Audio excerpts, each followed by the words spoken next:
우릴 사랑하심이 측량할 수 없도록 넘치게 이게 밝게 변치 않는다는 걸 그를 사랑하는 이 어려워 보이지만 조금 이름은 다 있죠. 예. 뭐 이름 없는 사람은 없을 겁니다. 뭐 이름에 관해서도 제가 예전에 몇 번 설교의 주제로 이야기를 한 적도 있는데요.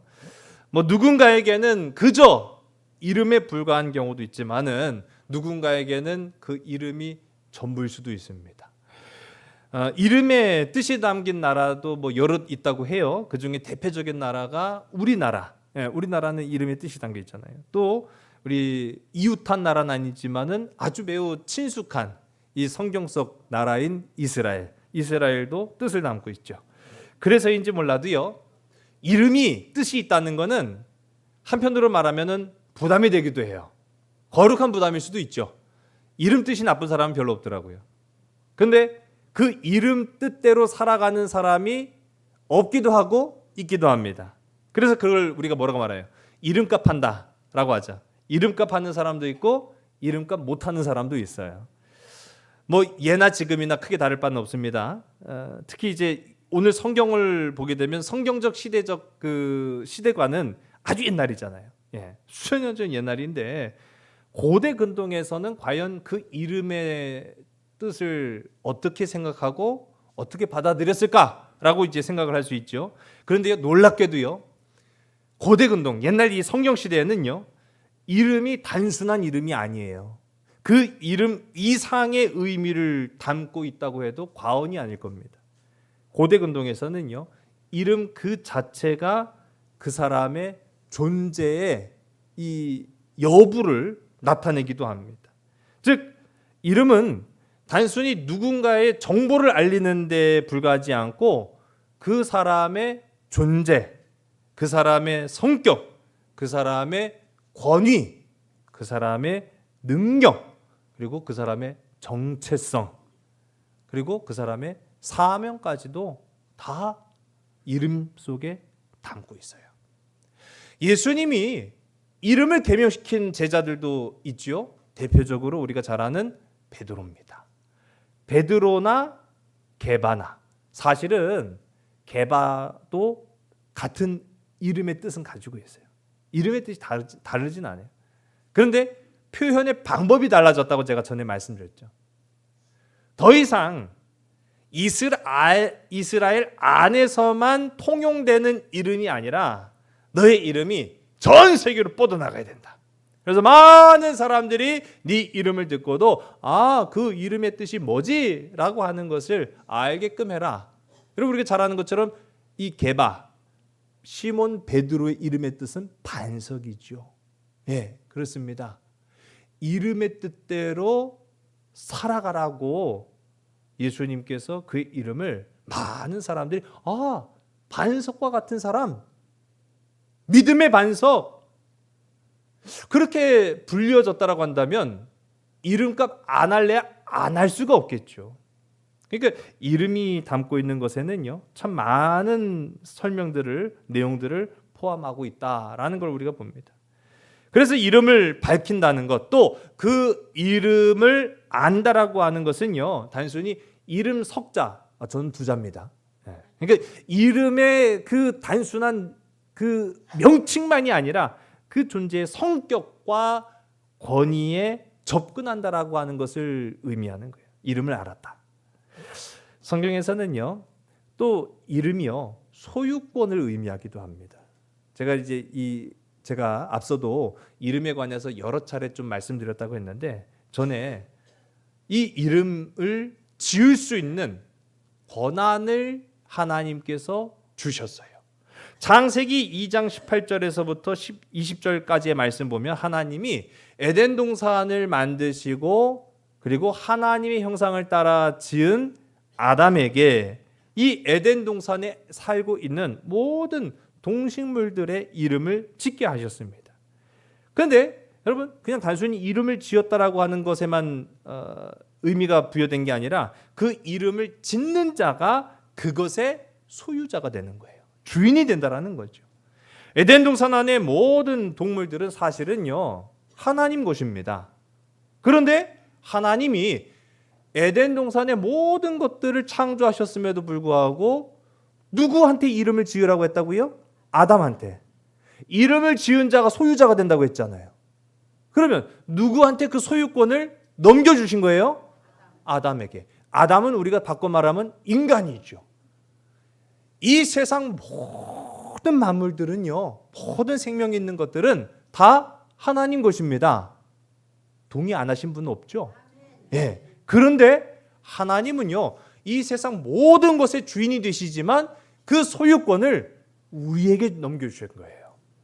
자, 그렇다고 한다면 이제 내 것이 됐어요. 이것은 이제 내 것이요? 라고 할 때 우리는 어떤 마음을 갖게 됩니까? 내 마음대로 해도 되지 뭐. 예쁜 꽃이 있잖아요. 제가 수요일에도 꽃이 막 둘러싸여 있으니까 우리 성도님들이 사진 찍으면 좋겠다고 그 사진 찍지 말라고 그랬어요. 제가 그 사진 찍으면 어떻게 되는 줄 아세요? 꽃 사이에 파리처럼 이렇게 보여. 제가 그럴 것 같아갖고 이 꽃은 참 좋은데, 예, 꽃에 둘러싸인 건 참 좋은데요. 이 꽃도 하나님이 만드신 거예요. 근데 이걸 나에게 주셨어요. 그러면 이거 내 마음대로 해도 되죠? 왜요? 내 건데? 막 꺾어도 되고 잎사귀를 따면서 막 놀아도 되고. 아니죠. 하나님이 나에게 주셨다라고 하는 것은요, 나로 잘 관리하라고, 잘 다스리라고, 잘 가꾸라고 주셨는 줄로 믿으시기 바랍니다.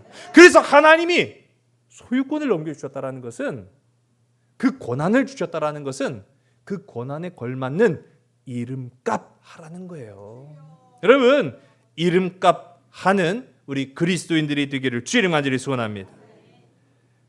하나님은 하나님의 것을 우리에게 맡기셨어요. 그런데 그 예가 단순히 이름만이 아니었습니다. 하나님은요, 땅도 생명도 사명도 권능도 우리에게 맡기셨어요.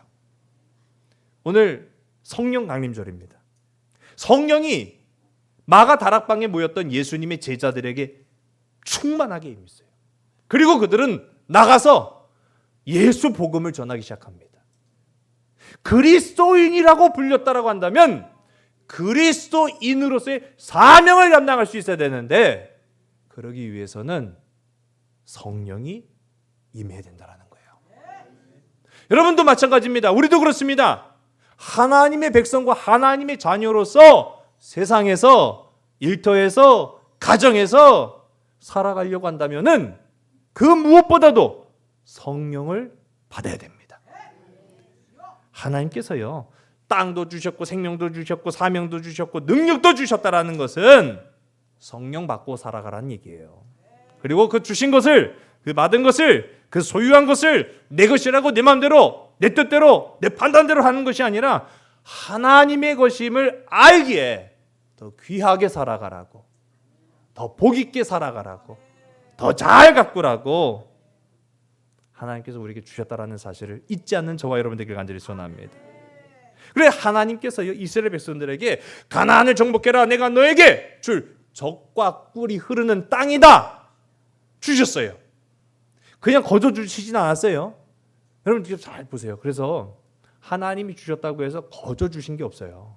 생명도 그렇습니다. 하나님이 생명 주셨어요. 거저 주신 것 같잖아요. 치열하게 살아가야 됩니다. 최선을 다해도 모자랍니다. 그 최선을 다한 가운데 무엇을 구해야 되느냐? 방금도 말씀한 것처럼 성령을 구해야 됩니다. 성령을 구하고 치열하게 살아가는 자에게마다 하나님은 회복의 역사를 주시는 줄로 믿으시기 바랍니다. 승리의 기쁨을 주시는 줄로 믿으시기 바랍니다. 내일의 소망을 우리에게 허락하신 줄 믿으시기 바랍니다. 그냥 거저 주신 거 없어요. 가나안 땅 가면 다 거기 있는 사람들이 쌍수 들고 환영하면서 우린 이사 갈 테니까 이 땅에 머무십시오 그랬어요? 아니죠. 전쟁을 하는 거예요. 정복 전쟁을 합니다. 하나님의 뜻을 따라 밀어가는 거예요. 자, 그렇게 해서 가나안 땅을 차지합니다. 그리고 그 땅을 12개의 지파대로 나눠줘요. 자, 이 땅을 주셨다라고 말씀하죠. 자, 그러면 하나님이 주신 거죠. 이 땅의 소유자는 누굽니까? 또 다 꿀먹은 벙어리가 돼. 아니 하나님이 주셨어요. 이 땅 가나안을 주셨다고요. 그럼 이 땅의 소유자는 누굽니까? 하나님이잖아요. 근데 그 소유권을 누구한테 넘겨주셨어요? 우리에게 주신 거예요. 여러분, 우리는 하나님 나라의 세입자예요. 여러분 주인 아니에요. 내가 주인 아니에요. 죽으면 여러분 그 땅 짊어지고 갈 것 같아요? 아니에요. 한 평도, 아니 한 점도 짊어지고 갈 수가 없어요. 하나님이 주신 거라니까요. 하나님의 것이에요. 다만 하나님께 나에게 소유권을 넘겨주셨을 뿐이에요. 자, 이스라엘 백성들이요, 우리 지도를 보시면은요, 왼편 오른편 같은 지도입니다. 오른편에 있는 지도는 좀 더 확대한 거고요. 왼편의 지도가 색깔별로 나눠져 있는데 이게 12개의 지파별로 땅을 분배한 그 과정을 보게 되는 거죠. 자, 그 땅을 하나님이 주신 것으로 여기고 이스라엘들이요, 받은 것을 잘 다스리고 관리하며 감사라는 의미를 담긴 게 바로 하나님이 주셨구나 라고 하는 의미예요. 자, 땅은 다시 한번 말씀드리지만 땅은 하나님의 것입니다. 땅에서 난 것으로 하나님께 감사와 영광을 돌리는 이유가 바로 여기 있다는 거예요. 왜? 땅을 하나님이 주셨던 거기 때문에. 땅은 인간에게 소유된 것이 아닙니다. 하나님께 속한 것이기 때문이죠. 그리고 또한 이 땅을 하나님이 주신 것이기 때문에 이 땅을 지켜야 될 의무와 사명도 이스라엘에게 주셨다라는 걸 기억하시기 바랍니다. 우리가 국방의 의무 왜 합니까? 내 것을 지키기 위한 거 하는 거 아니에요. 근데 앞서 말씀드린 것처럼 아니 뭐 나 죽으면은 뭐 이 땅 내 것도 아닌데 뭐더러 지켜? 아니죠. 이 땅을 우리에게 허락하셨기 때문에 우리는 그 사명 지키는 거예요. 이 땅을 외부의 적으로부터 지켜야 될 의무도 감당하게 만드신 거죠. 자, 이스라엘 12지파가 땅을 다 분배받았는데 어떤 지파는 많이 받기도 하고 어떤 지파는 조금 받기도 했어요. 네, 그건 우리 이전에 다 살펴봤죠. 근데 그 가운데 단이라고 하는 지파가 받은 땅이 화면 속에 보시면 약간 연두색으로 이제 표현이 됐거든요. 근데 단이라고 하는 지파가 크지 않아요. 네. 근데 크지 않은데 사실 원래 저렇게 작은 땅을 받은 게 사실은 아니에요. 이 단 지파가 받은 땅은요, 바다를 끼고 있습니다. 자, 그 바다를 끼고 있는데 해풍이 있고요, 햇빛을 동시에 받아서 이게 농사짓기 참 좋은 땅이라고 해요. 특히 이제 지중해 온한 기후에서 우리는 밥을 주식으로 먹지만은 외국 사람들은 빵을 주식으로 먹잖아요. 빵의 원료가 뭡니까? 밀이죠. 밀농사 짓기에 이 해풍과 햇빛을 잘 받고 토양이 기름지고 하면은 이 최적의 이 농사 조건이라고 해요. 그래서 이 단지파가 원래 받은 이 땅을 보면은 참 농사 짓기 좋아요. 그런데 이 참 농사 짓기 좋은 이 땅은 참 다른 이방 사람들도 눈독 들이기 좋은 조건이라는 거예요. 그 대표적인 예가 누구냐? 블레셋이었습니다. 블레셋은 원래 이제 해양 민족이라고 하잖아요. 해양 민족, 그러니까 지중해 어떤 한 섬에서 살았을 것으로 추정을 해요. 근데 이제 육지로 와서 살겠다는 거죠. 근데 육지로 와서 살겠다고 보니까 이 땅 저 땅 이렇게 두루 다 살펴보니까 이 땅이 제일 좋아요. 이왕이면 다홍치마라고 별볼일 없는 땅보다는 좋은 땅을 찾은 게 더 좋겠잖아요. 사람 마음 다 똑같은 거 아닙니까? 그래서 보니까 저 단지파가 있는 땅이 너무너무 좋아 보이는 거예요. 참 좋은 일에는요, 나쁜 일도 함께 따라온다고, 해필면은 이 단지파가 좋은 땅을 받다 보니까 블레셋도 이 땅 좋은 걸 알아가지고 그 땅을 막 차지하기 시작합니다. 그래서 우리가 잘 아는 것처럼 성경 속에는 이 블레셋의 5 성읍들이 나와요. 이제 화면 속에도 이렇게 지명들이 있긴 있습니다만은 가사, 아스글론, 아스돗, 에글론, 가드, 이렇게 5개의 도시가 다 어디에 분포해 있느냐? 단지파가 있는 땅에 분포를 해버려요. 그러니 무슨 말입니까? 굴러온 돌이 박힌 돌 빼내요. 우리가 받은 땅인데 해양 민족인 블레셋이 와갖고 니들 나가 그래갖고 몰아내고 지들이 거기다가 터를 짓고 살기 시작했단 말이에요. 그러니 여러분, 단지파로서는 이 얼마나 억울한 일이에요. 내가 받은 땅인데 이 블레셋한테 찍소리 못하고 쫓겨간 겁니다. 그래서 그들이 단지파가 몰려가서 살던 도시를 오늘 성경 속에도 이제 나오는데 소라라고 하는 땅에 모여 살아요. 근데 이 소라라고 하는 땅이요, 아주 나쁜 땅은 아니지만은요, 구릉지대예요. 그리고 이제 거기가 그렇게 앞서 이야기한 것처럼 블레셋의 5 도시가 있던 그 지역에 비하면은 한참 못 미치는 땅입니다. 좋은 땅 다 뺏기고 정작 주인이어야 될 이 단 지파는 나쁜 땅으로, 산간지방으로 쫓겨 올라간 거예요. 여러분, 앞서 이야기한 것처럼 하나님이 하나님에게 이 하나님의 것을 인간에게 맡기신 것은 이름 짓는 것만 아니었어요. 사명도 맡기셨다고요. 근데 그 사명 가운데 하나는 하나님의 주신 것을 잘 지켜라, 그것도 포함되는 거예요. 근데 지금 단지파는 어떻게 된 겁니까? 하나님이 주신 땅을 블레셋한테 다 뺏겨버린 거예요. 지킬 의지가 있는지 모르겠어요. 오늘 본문 말씀 가운데도 나오지만은 지킬 의지가 있었는지 몰라도 어쨌든 블레셋이 이 단 지방을 통치하고 다스린 해가 횟수로만 40년이래요. 40년. 성경 가운데 보면은 이렇게 하나님이 주신 사명을 외면해서 심판받고 책망받은 경우들이 참 많습니다.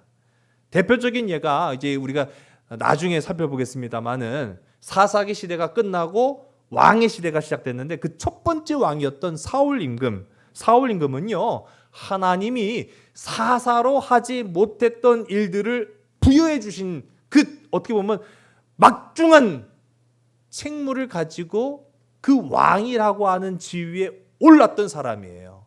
그런데 이 사울 왕이 어떻게 합니까? 왕 되게 하신 분 누구예요? 하나님이시잖아요. 아까 제가 말씀드렸죠. 우리에게 생명 주신 분 누구예요? 하나님. 아담에게 이름을 짓도록 하신 분 누구예요? 하나님. 그래서 그것을 소유하게 하신 분 누구예요? 하나님.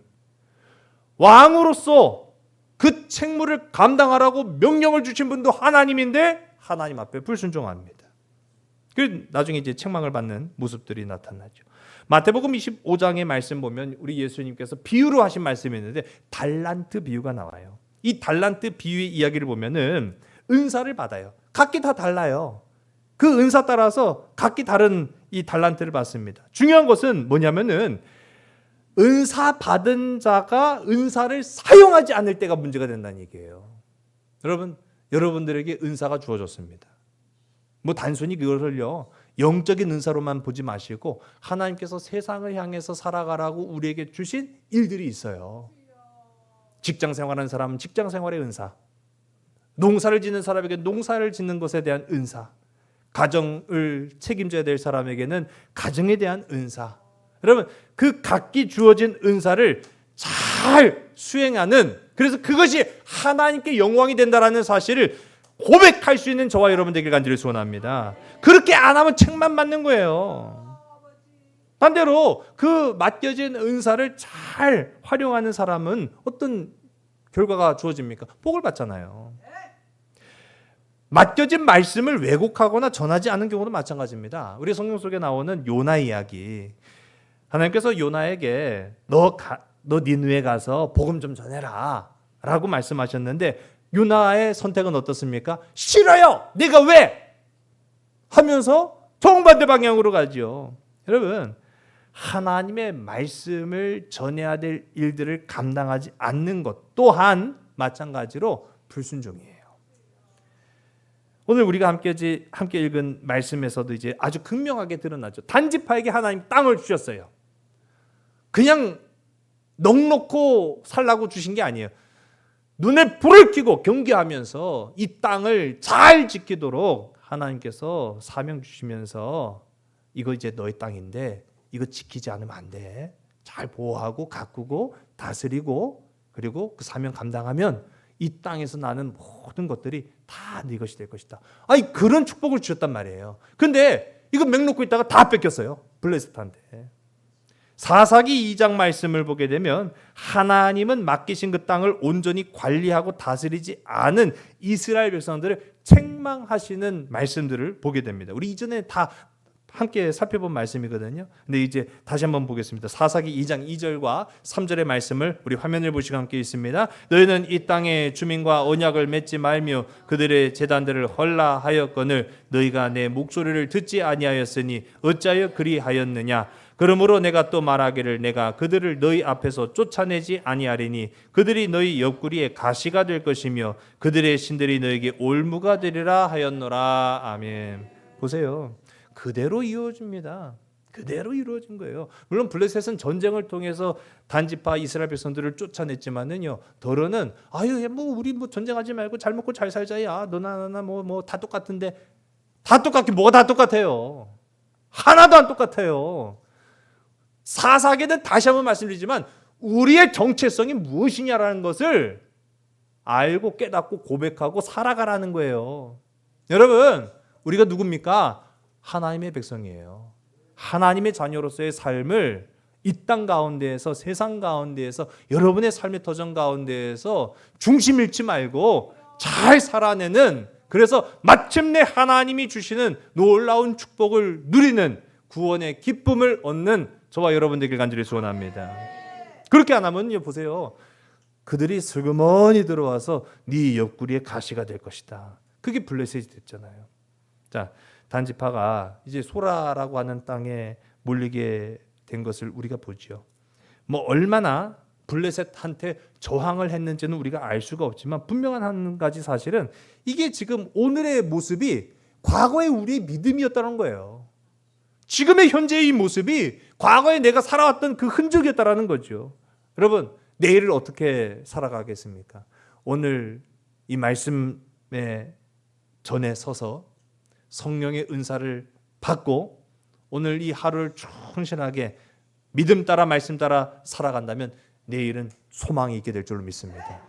비록 어제 우리는 흔들렸고 우리의 믿음은 연약했고 우리는 자주 넘어져서 지금은 비록 앞이 보이지 않는 캄캄한 가운데 서 있을지라도 늦지 않았다라는 거예요. 지금부터입니다. 지금부터 내가 다시 한번 주님 앞에 결단하면서 내게 성령을 주시옵소서라고 하면 하나님은요, 외면치 않고 나에게 손 내밀어 주신 줄로 믿으시기 바랍니다.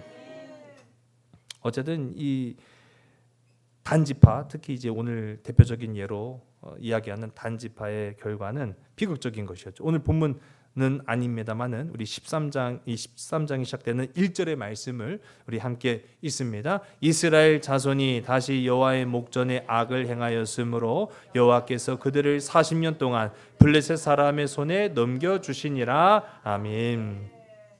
넘겨주셨다는 거예요. 뭐 넘겨주셨다는 거는 뭐 다른 말이 아닙니다. 그냥 전쟁에 졌어요. 그냥 그래갖고 그냥 쫓겨나간 거예요. 무기력하게 그냥 다른 이방 민족들한테 하나님이 주신 땅 다 뺏기고 그냥 그러고 살았던 거예요. 무기력했죠. 무기력한 거예요. 자, 이 무기력한 이스라엘에게는 변화가 필요했어요. 여러분, 자꾸 빼앗기는 사람은요, 처음에는 소극적으로 저항할 수도 있어요. 그런데 나중에 가다 보면은 그게 그냥 그런가 보다 하고 그냥 사는 거예요. 빼앗기는 것에 익숙한 삶을 살아가는 거예요. 억눌리는 데 그냥 익숙한 삶을 살아가는 거예요. 여러분, 성경은 그렇게 말하고 있지 않아요. 하나님의 은혜를 구하라고요. 병든 이 몸 주님 앞에 맡겨요. 그냥 거기에 그냥 순응하며 살지 마시고 병든 이 몸 주님 앞에 맡기는 거랑 그냥 맥 놓고 그냥 가만히 있는 거랑 완전히 달라요. 여러분, 생명은 주님의 것인 줄로 믿으시기 바랍니다. 지금 무기력한 이스라엘은 변화가 필요했어요. 40년 동안이라고요? 10년이면 강산도 변한다는데 40년이면 4번 아닙니까? 그냥 그런가 보다. 아니에요. 아니라고요. 그래서 새로운 변화를 하나님께서 주신 말씀이 오늘 본문의 말씀이에요. 그 출발은 이 무기력에 완전히 찌들어 있었던 단지파로부터 시작된 겁니다. 오늘 본문은요, 새로운 사사의 출현을 알리는 내용으로 이제 다루어지고 있습니다. 어느 날 한 가정에 하나님의 사자가 와요. 그런데 그 하나님의 사자가 임한 가정은요, 복이 있고 행복하고 넉넉하고 뭐 그런 조건이 아니에요. 그 어떤 것도 우리가 다 알 수는 없습니다만 한 가지 이야기를 꺼내고 있어요. 그 가정에 이 부부가 임신하지 못하여 자녀를 낳지 못하고 있었다라고 이야기합니다.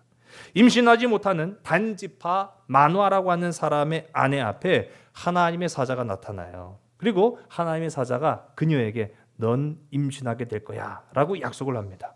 이거 얼마나 놀라운 충격적인 축복입니까? 그런데 그냥이 아니에요. 제가 오늘 말씀 본문이 길다 보니까 이제 앞에 부분은 읽지 않았습니다만은 꼭 한번 읽어보세요. 보시면은요, 하나님의 사자가 이 마누아의 아내에게 너 임신하게 될 거다. 그런데 조건이 있어. 그것은 바로 이 태어날 아기가 나면서부터 나실인이 되어야 된다. 나실인으로서의 평생의 의무를 다할 때 하나님이 그를 사용하실 거야 라고 말씀하세요. 자, 성경 속에 보면은 나실인이라고 이렇게 표현되는 이야기를 많이 들어볼 수 있는데 히브리어로는 나지르라고 해요. 우리가 이제 성경을 한글로 번역을 하니까 나실인이라고 하는데 나지르라고 하는 것은요, 구별된 사람입니다. 세상과 구별된 사람이에요. 어떻게 보면은 영적으로 구별된 사람을 의미하기도 합니다. 누구예요? 오늘 우리잖아요. 우리의 모습이라고요. 여러분, 우리가 바로 영적인 나실인인 줄 믿으시기 바랍니다.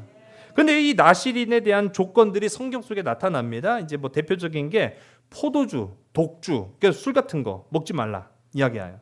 또 대표적인 게 머리에 칼을 대지 않는 거예요. 우리 옛날에 뭐 이제 조선 시대 같은 경우에 보면은 상투를 들고 다녔잖아요, 남자들. 뭐 여자 같은 경우에는 이제 뭐 머리를 따고 다녔지만 부모가 주신 것을 이제 대지 않는다라는 그 차이점이 있을 뿐, 이 나실인은요, 부모가 주신 게 아니라 누가 주신 거예요? 하나님이 주신 거. 이게 의미가 완전히 달라져요. 동기는 비슷해 보일 수 있어도 의미가 완전히 달라요. 부모가 주신 것보다 더 상위의 개념이죠. 하나님이 주신 생명, 하나님이 주신 것이기 때문에 머리에 손을 대지 말아라. 그리고 그 몸을 건강을 유지하기 위해서 술 먹지 말아라. 그렇게 이야기한 거예요. 그런데 사실 나실인의 의무라고 하는 것이요, 먹는 게 전부가 아니에요. 뭐 여러 다양한 것들이 더 있습니다. 그런데 사실 왜 이 대표적으로 먹는 것을 제한을 했을까라고 하면은요, 인간의 삶이 어떻게 보면 매우 기초적이고 기본적인 것에서 결정이 됩니다. 먹는 거, 좋은 거 먹어야 된다는 얘기죠. 예, 좋은 거 먹어야 됩니다. 부정한 것을 먹지 않는다라는 것은요, 결단과 인내가 필요해요. 제가 근래에도 뭐 몇 번 이제 저 요즘 살이 막 쪄요. 예, 막 뱃살이 막 이게 막 불러가는 게 보여요. 왜? 바지가 안 맞아요. 그래가지고 이거 큰일 났다. 보시는 분들은 목사님 뭐 살쪄서 그래요. 뭐 안 쪄 보이는데 키가 커서 그래요. 뭐 그렇게 얘기하는데 큰일 날 소리예요, 진짜. 바지가 안 맞는다니까요. 그래갖고 살을 빼야겠구나라고 생각을 하면서 살 뺄 결심을 해서 보니까 그때부터 살 빼야겠다라고 하는 마음을 드는 순간부터 밥이 왜 이렇게 맛있어? 한 공기 먹던 것도 두 공기 먹게 되고요. 저녁에 간식 안 먹던 사람이 간식 먹게 되고요. 단 거 찾게 되고요. 아니, 살을 빼려고 하니까 그렇게 오히려 더 보이나요? 아닌 것 같아요. 평상시에도 그랬던 거죠. 한마디로 말. 그러니 살쪘죠. 그런데 안 하려고 보니까 이게 쉽지 않다라는 걸 느끼게 되는 거예요. 여러분, 나실인으로 결단하고 고백하고 살아가라는 것은 단순한 생각만으로 되는 게 아니에요. 이거는요, 불굴의 인내가 필요하고요, 거룩한 결단이 필요하다는 걸 보게 됩니다. 그렇게 해야 우리도 저와 여러분도 거룩한 영적 나실인으로 구별된 삶을 살게 되는 줄을 믿으시기 바랍니다. 여러분, 하나님 나라 갔을 때 뭘 드러내겠어요? 학벌이요? 인맥이요? 내가 쌓은 업적으로 하나님 나라 가서 하나님 나 이렇게 살았습니다, 줄줄줄줄 읊으실 거예요? 아니에요. 다른 것 없어요. 하나님, 저는 세상에 살았지만 세상과 구별된 영적인 삶을 살았습니다. 이게 하나님 보시기에는 가장 으뜸이 되는 조건인 줄로 믿으시기 바랍니다. 학벌 자랑하지 마시고, 가진 것 드러내지 마시고, 하나님께서 주신 생명의 귀하고 아름다운 것을 나타내며 귀히 여기며 감사하게 살아가는 저와 여러분들에게 간절히 소원합니다. 그게 필요한 거예요. 지금 이 시대에는, 이 사사의 시대에는 그것이 필요했던 거예요. 그래서 임신하지 못한 이 마누아의 가정에 찾아가셨죠. 마노아의 아내가 임신하지 못했다라는 것을 우리가 보면 알 수 있는 그 대목입니다. 이게 바로 영적으로 잉태하지 못하는, 출산하지 못하는 이스라엘의 상태를 보여주고 있는구나. 네, 이스라엘의 지금 영적 상태가요, 마노아의 그 가정하고 똑같은 거예요. 겉으로 볼 때는 멀쩡하잖아요. 아니요, 그렇지 않았다는 걸 지금 보는 거죠. 그럼 마노아의 아내에게 여호와의 사람이 나타나서 임신할 것을, 그리고 끊어진 소망이 주어졌다라는 것을 보여줍니다. 자, 그 약속은요, 앞서 이야기한 것처럼 나실인이라고 하는 거룩한 결단으로 살아갈 것을 이행할 때에 실현된다라고 말하고 있어요. 여러분, 우리도 그렇습니다. 우리는 예수 그리스도로 말미암아 구원함에 이른 백성들이에요. 단 이 약속이 이루어지기 위해서는 우리도 하나님이 나에게 맡겨주신 사명 감당해야 합니다. 그러기 위해서 오늘 이 시간 우리가 모인 거예요. 성령을 받아야 됩니다. 성령을 받아야 우리는요, 힘있게 살아가는 거예요. 그리스도의 의무로 살아가는 저와 여러분 되길 간절히 소원합니다. 이제 처음 마노아의 아내가 이 사실을 남편 마노아에게 이제 이야기했죠. 근데 마노아가 이제 성경을 보면, 이 화면을 보시면은요, 그림 속에 하나님의 사자가 이제 나타나고 마노아와 그 아내가 이제 옆에 있는 그런 모습이 그림으로 표현이 됐는데요. 마노아가 처음에 아내 말만 들었을 때는 그거 확실하게 믿었을까요? 아니요. 성경 보니까요, 반신반의했어요. 그거 어떻게 믿어? 어떻게 알아? 그렇게 이제 생각을 한 거예요. 그런데 이 마노아가 다시 하나님 앞에 기도를 합니다. 하나님, 다시 그 하나님의 사람을 내게 오게 해 주셔서 나로 그 아내에게 했던 얘기를 저한테도 좀 얘기해 주세요. 그렇게 요청을 해요. 참 다행히도 하나님이 이 요구를 들어주십니다. 그래서 다시 이 하나님의 사자가 나타나서 마노아에게 너 나실인 규정 지켜라. 그렇게 이야기를 하는 거예요. 자, 이때 비로소 마노아가 그 사실을 믿으며 그러면 제가 당신을 위해서 제사를 드리겠습니다. 그렇게 얘기를 해요. 자, 당신을 위해서 제사를 드리겠습니다. 그렇게 얘기를 했는데 보세요. 제사는 누구한테 드리는 거예요? 하나님께, 여호와께. 자, 그런데 여호와께 드려야 될 이 제사를 마노아는 지금 누구한테 드리겠다고 말하고 있어요? 여호와의 사자에게. 여호와의 사자. 여러분, 이게 성경을 보면 이제 좀 보여지는 것들이 있습니다. 성경 속에 드러난 여러 가지 표현 중에 하나가 여호와의 사자, 여호와의 사자라고 하는 표현인데, 대체적으로 보면은 여호와의 사자와 여호와를 같은 것으로 생각하는 그런 부분들이 좀 있어요. 그냥 성경을 읽는데 여호와의 사자나 여호와를 동일시한다는 것은 큰 문제가 사실 없습니다. 그런데 정확하게 말하면 여호와의 사자가 여호와는 아니에요. 여호와의 사자가 여호와가 아니라는 것을 오늘 본문을 보면 확실하게 알 수가 있어요. 여호와의 사자는 단지 하나님의 메시지를 가지고 온 자예요. 하나님의 말씀을 전달하는 자예요. 그런데 지금 마노아는요, 어떻게 받아들이고 있냐면 하나님의 권위를 가지고 왔지만 하나님 자체는 아닌 그 여호와의 사자에게 당신을 위해서 내가 제사를 드리겠습니다 라고 말하고 있어요. 제가요, 올 봄에도 이제 신방을 했습니다마는 신방을 다니다 보면은 우리 성도님들의 사랑을 너무너무 많이 받아요. 저는 너무 감사해요. 그래서 우리 성도님들의 사랑을 너무너무 많이 받아갖고 방광이 터질 지경이에요. 아시는 분들은 뭐 알고 웃으시는 거예요.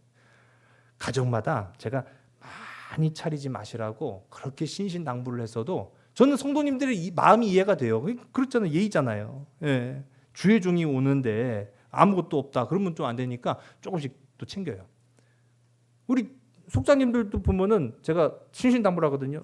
속도원들한테 아무것도 차리지 마시라고, 그리고 그 신방 끝나고 이제 식사하러 가자고 그렇게 했는데도 다 챙기셨어. 다 차리셨어. 심지어는 속장님이 더 잘 차렸어.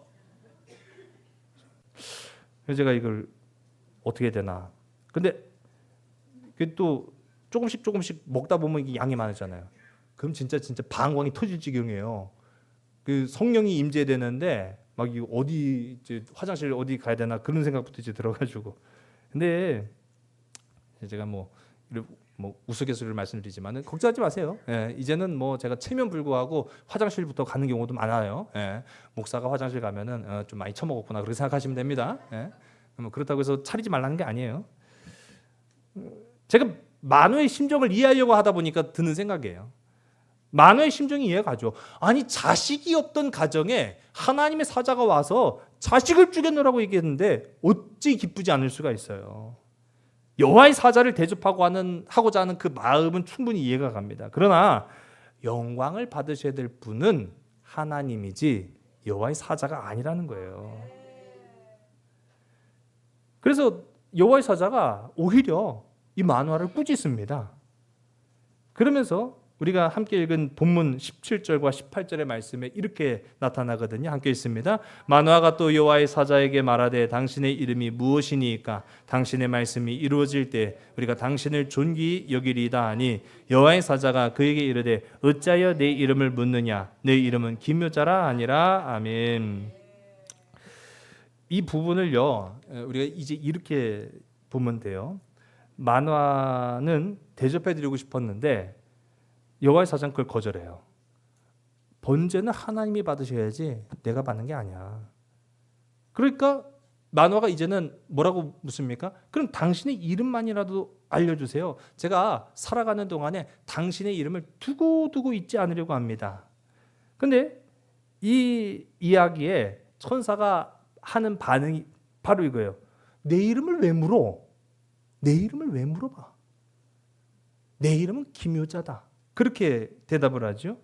우리가 보통 기묘자라고 하는 그 표현을 보면은 아 기묘자가 하나님을 뜻하는구나라고 생각할 수가 있는데 그 오해입니다. 왜 오해냐? 그 근거가 이사야서 9장 6절에 나오거든요. 우리 이사야 9장 6절에 말씀인데요. 우리 화면을 보시고 함께 있습니다. 이는 한 아기가 우리에게 낳고 한 아들을 우리에게 주신 바 되었는데 그의 어깨에는 정사를 메었고 그의 이름은 기묘자라 모사라 전능하신 하나님이라 영존하시는 아버지라 평강의 왕이라 할 것임이라. 아멘. 여기 보면은 예수님을 표현하는 방법 중에 하나가 기묘자다라고 하잖아요. 예, 이 기묘자라고 하는 것은요. 인간이 이해하고 인간이 접근하기 어려운 초월성을 설명할 때 기묘자라고 하는 표현이에요. 그런데 하나님의 사자 또는 다른 표현으로는 천사라고도 우리 표현하잖아요. 근데 이 천사가 만화가 그럼 당신의 이름이라도 좀 알려주세요. 제가 당신의 이름을 두고두고 기억해서 당신을 정말로 잊지 않겠습니다. 라고 하니까 내 이름을 왜 묻냐 도대체. 내 이름은 기묘자다. 이게 하나님이 아니라는 거예요. 그래서 요즘 번역을 새롭게 합니다. 성경을. 나중에 뭐 한 20-30년 뒤에는 이 성경을 읽을지도 모르겠지만은 어쨌든 간에 새 번역 성경책에 보면은 이 나는 기묘자다라고 하는 부분은 이렇게 표현해. 내 이름은 비밀이다. 알려줄 수 없다는 얘기가 아니라 알려줘도 모른다는 얘기예요. 알려줘도 모르고 알려줘도 소용없으니 내 이름을 기억하려고 하지 말고 오직 하나님께 영광을 돌려라. 할렐루야. 여러분 하나님께만 영광을 돌리는 복된 저와 여러분 되길 주일에 간절히 소원합니다. 근데 이 만화의 의도가 좀 잘못됐어요. 왜냐하면 만화의 의도는요. 이 여호와의 사자의 이름을 알려고 한 것이 아니라 그 이름을 소유하려고 한 거예요. 두고두고 기억한다고 했잖아요. 근데 이게 잘못된 것은요. 만화의 아내, 즉 이 가정에게 자녀를 주시겠다고 한 분은 누구십니까? 그렇죠. 여호와 하나님이시지 여호와의 사자는 아니거든요. 이름을 안다는 것과 이름을 소유한다라는 것은요. 엄청난 차이가 있어요. 여러분. 네. 우리가 이제 삼손의 이름도 우리가 좀 이따 보겠습니다만은 이름을 안다는 것은요. 그 존재를 이해하고 그 존재를 신뢰하며 그 관계 안으로 들어가는 거예요. 여러분 하나님의 이름을 아는 저와 여러분들에게 간절히 소원합니다. 하나님 그래서 구원받을 만한 다른 이름을 우리에게 주신 적이 없다고 했어요. 예수 그리스도만이 우리의 유일한 구원자가 되시는 줄 믿으시기 바랍니다. 우리가 하나님의 원래의 이름은 잊어버렸을지라도 예수님을 알잖아요. 그래서 우리는 기도할 때마다 예수 그리스도의 이름으로 기도합니다라고 고백하잖아요. 그 이름의 능력이면 돼요. 그것이면 충분해요. 여호와의 사자의 이름을 알 필요가 없어요. 이름을 소유한다는 것은요. 그것을 지배하고 통제하는 겁니다. 제가 예를 들어볼까요? 이게 어떤 차이인지 잘 모르시죠? 이름을 소유한다는 것과 이름을 아는 것의 차이점이 뭔지 아세요? 이름을 소유한다는 건 내 마음대로 그 이름 갖다 쓰는 거예요. 어느 날 보니까요, 애들이요, 냉장고 열어가지고 야 그거 먹지 마라고 했던 음식을 막 꺼내서 퍼먹고 있어요. 야 그거 먹지 말라고 했는데 왜 먹어? 그랬더니 엄마가 먹으라고 했어. 가령 예를 든 거예요. 진짜 그랬다는 게 아니라. 그런데 진짜 엄마가 먹으라고 했어? 엄마가 먹으라고 했다니까. 가서 물어봤더니 난 그런 말 한 적 없대요. 누구 이름 팔아먹은 거예요? 엄마 이름 팔아먹은 거예요. 하나님 다 하시니까 하나님 역사하실 거야. 하나님은 축복해 주시는 분이시니까 하나님은 내 삶에 그런 일들이 이루어지게 하실 거야. 막 내 마음대로 막 앞서가요. 하나님보다. 아니 보세요. 하나님의 이름을 언급한 건 좋다 이거예요. 그런데 하나님께 구하지도 않고 하나님이 하실 거니까 하나님 나를 사랑하시니까 막 내 마음대로 해요. 그 하나님의 역사입니까? 하나님의 이름을 아는 게 아니라 그 사람은 하나님의 이름을 소유하려고 한 거예요. 하나님을 팔아먹은 거예요. 여러분 만화의 의도가 잘못된 것 바로 여기 있습니다. 하나님의 사자 이름을 못 알아요. 근데 그 이름만이라도 알려주세요. 내가 두고두고 기억하게. 소유한 건 아닙니다. 여러분 우리한테는요 그럴 권한이 없다는 거예요. 그럴 권한이 없어요. 지금까지 이스라엘이 그렇게 살았으니까 주신 땅도 다 빼앗겨 먹은 거예요. 그 결과가 얼마나 비참했는지 우리가 보는 거죠. 이제 그걸 안 후에야 비로소 이 마노아가 하나님 앞에 제물을 드리고 그렇게 태어난 아들이 삼손입니다. 화면에 보시면은요, 이 삼손의 원래 정확한 발음은 쉼현. 예, 한번 발음해 쉼현. 이 히브리어가 좀 쉽지는 않아요. 예, 그 뜻이 태양이에요. 태양. 이스라엘이 하나님의 이름을 비로소 알게 되었을 때 하나님은 이스라엘에게 새로운 태양을 주신 거예요. 여러분 이제 이 말씀 여러분의 삶 속에 적용하며 한 주일 살아가시기 바랍니다. 우리 한번 따라가. 나의 이름은, 나의 삶은, 나의 사명은, 나의 생명은 누가 주신 겁니까? 누가 나의 소유자가 되십니까? 하나님. 그렇습니다. 하나님의 이름을 아는 자가 되어야지 하나님의 이름을 팔아먹는, 하나님의 이름을 소유했다라고 하는 자가 되어서는 안 된다라는 거예요. 그럼 오늘 말씀은요 매우 이례적인 시작을 알리고 있어요. 왜냐하면은 이전에 다른 사사들은요 다 성인이 된 이후에 사사가 됐지만은요 오늘 본문을 통해서 우리가 알 수 있는 것처럼 삼손은 태어나는 순간부터 하나님께서 택하셨어요. 그렇게 태어나게 하셨고 그렇게 자라나게 하셨어요. 하나님의 규정을 지키라고 명령하셨어요. 왜? 이전에 많은 사사들이 다 실패했어요. 다 실패했어요. 얼마나 간절했으면 하나님께서 사사를 택하셔서 그를 태어나는 순간부터 그렇게 기르셨겠어요. 여러분 하나님 우리에게 하나님의 이름을 부르도록 허락하셨지만 그 이름을 소유하라고 주신 건 아니에요. 여러분 하나님의 이름을 알고 깨닫고 내게 주신 사명을 잘 감당할 수 있는, 내게 주신 직장과 일터를 위해서 주의 영광 위하여 헌신하는 저와 여러분 되길 주의 완전히 소원합니다. 영적으로 어두워져 가는 이스라엘에게 삼손이라는 새로운 태양이 떠오르도록 허락하셨듯이 마찬가지로 하나님을 경외하는 자에게마다 하나님은 새로운 소망의 태양이 떠오르도록 우리의 삶에 빛을 비추시는 줄로 믿으시기 바랍니다. 그러므로 하나님의 이름을 깨닫고 하나님을 신뢰하며 하나님의 말씀 앞에 순종하며 살아가는 우리 복된 삼손 가족들이 되기를 주님 간절히 소원합니다. 기도하시겠습니다. 좋으신 아버지 하나님, 우리에게 귀하고 아름다운 성령의 은사를 허락하여 주시고 그 성령의 귀하고 아름다운 감동으로 우리의 삶에 기름 부어 주시사 하나님이 맡겨주신 일들 감당케 하시니 참으로 감사합니다. 성령을 받지 않고서는 하나님의 일을 감당할 수 없는 것처럼 오늘 이 시간 우리가 하나님의 이름을 온전히 깨닫지 않고서는 하나님 백성으로서의 삶이 이루어지지 않게 된다라는 것을 고백해 봅니다. 하나님, 우리가 더욱 나의 소유자가 되시고 나의 주인이 되시는 하나님의 은혜를 따라서 주님의 이름을 알고 깨닫고 신뢰하고 순종하며 살아가는 자들이 다 되게 인도하여 주시옵소서. 모든 것을 주께 온전히 의탁하오며 참사랑 되시는 나사렛 예수 그리스도의 이름으로 감사하며 간절히 기도드렸사옵나이다. 아멘. 세상에